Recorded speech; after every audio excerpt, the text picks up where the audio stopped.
کیونکہ انہیں کریم آقا علیہ الصلوۃ والسلام نے خود اہل بیت میں شامل فرمایا ہے۔ اور آپ کے اگر علم کا مقام دیکھیں تو قربان جاؤں، آپ کو رب کائنات نے اولین و آخرین کا علم عطا فرمایا۔ جب مولا کائنات مولا علی مشکل کشا کرم اللہ وجہ الکریم سے پوچھا گیا کہ آپ بتائیں کہ سلمان فارسی کا علم کیسا ہے، تو آپ نے قربان جاؤں یہ جملہ عطا فرمایا تھا، فرمایا رب کائنات نے انہیں اولین کا علم بھی دیا ہے، آخرین کا علم بھی عطا فرمایا ہے۔ فرمایا کہ سلمان فارسی کا علم وہ سمندر ہے کہ جس کی گہرائی کو کوئی بھی نہیں پا سکتا۔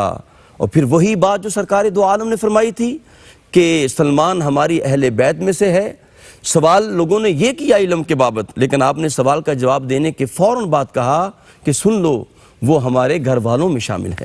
جی پروفیسر صاحب کیا فرمائیں گے؟ اور خاص طور پہ کیونکہ اہل بیت کا ذکر ہوا ہے تو میں چاہوں گا وہ مشہور واقعہ جس کو وائزین اور ہر ممبر پہ وہ واقعہ بیان کیا جاتا ہے کہ جو آپ کا گہرا تعلق اہل بیت کے ساتھ ہے، وہ سیدہ کی چادر کے حوالے سے میں چاہوں گا کہ اپنے حسین لبوں سے وہ واقعہ بیان فرمائیں۔ بسم اللہ۔ جی حضرت سلمان فارسی کو نبی کریم صلی اللہ علیہ وآلہ وسلم نے اپنے اہل بیت اطہار میں شامل فرمایا جی، اور حضرت سلمان فارسی نے اس تعلق کو بہت نبھایا بھی جی، اور عملاً بھی نبھایا۔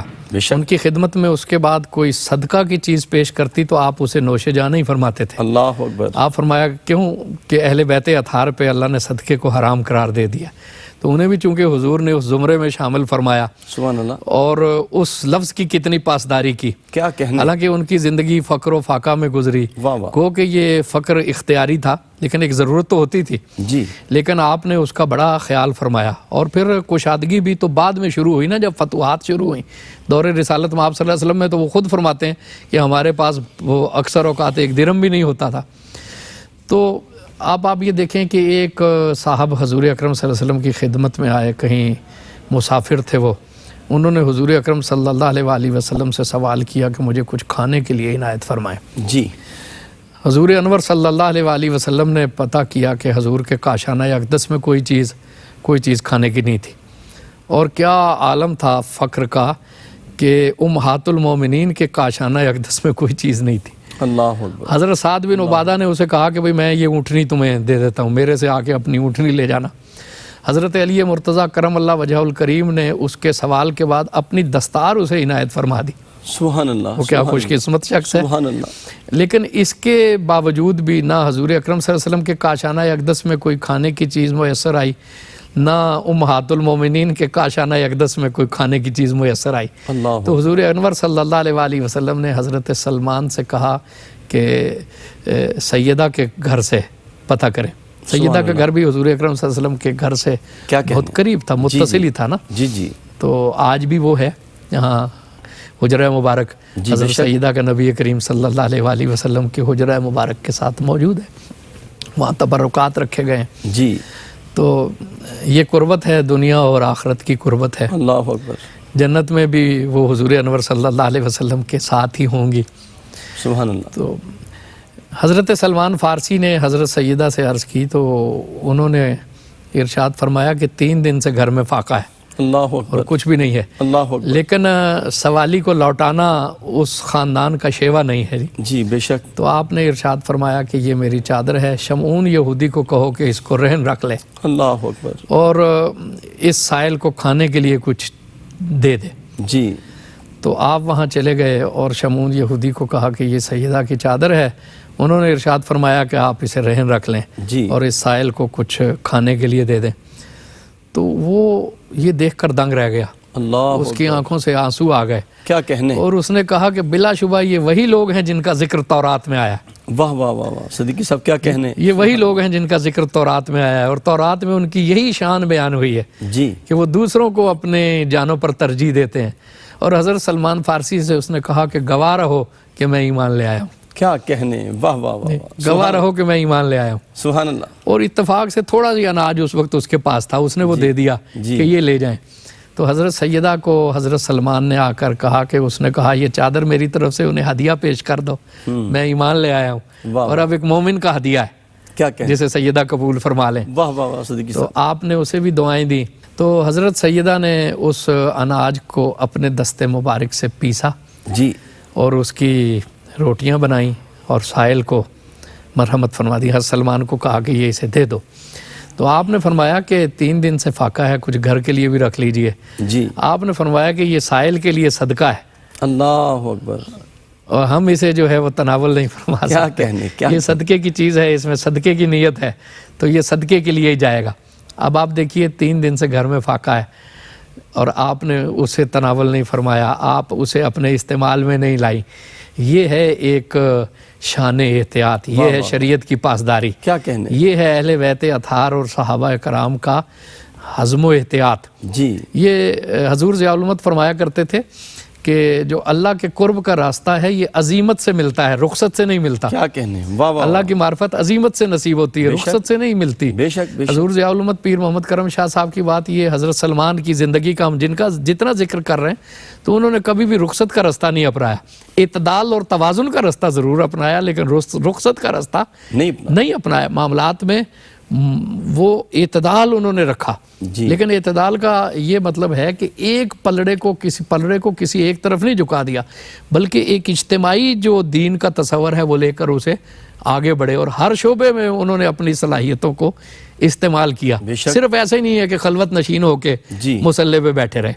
اب حضرت سلمان فارسی کا یہ تقرب ہے, حضور کے کاشانہ اقدس کے گرد وہ نظر آتے ہیں اور صحبت انہیں نصیب ہے. جیسے پیچھے میں نے اشارہ کیا تھا کہ نقشبندی روایت میں سب سے زیادہ صحبت شیخ پہ زور دیا جاتا ہے, اور یہ حضرت سیدنا ابو بکر صدیق رضی اللہ عنہ اور حضرت سلمان فارسی کی روایت ہے کہ انہوں نے نبی کریم صلی اللہ علیہ وسلم کی صحبت میں بڑا التزام انہیں حاصل رہا. اور بہت سے واقعات ایسے ہیں, کتنے واقعات ہیں.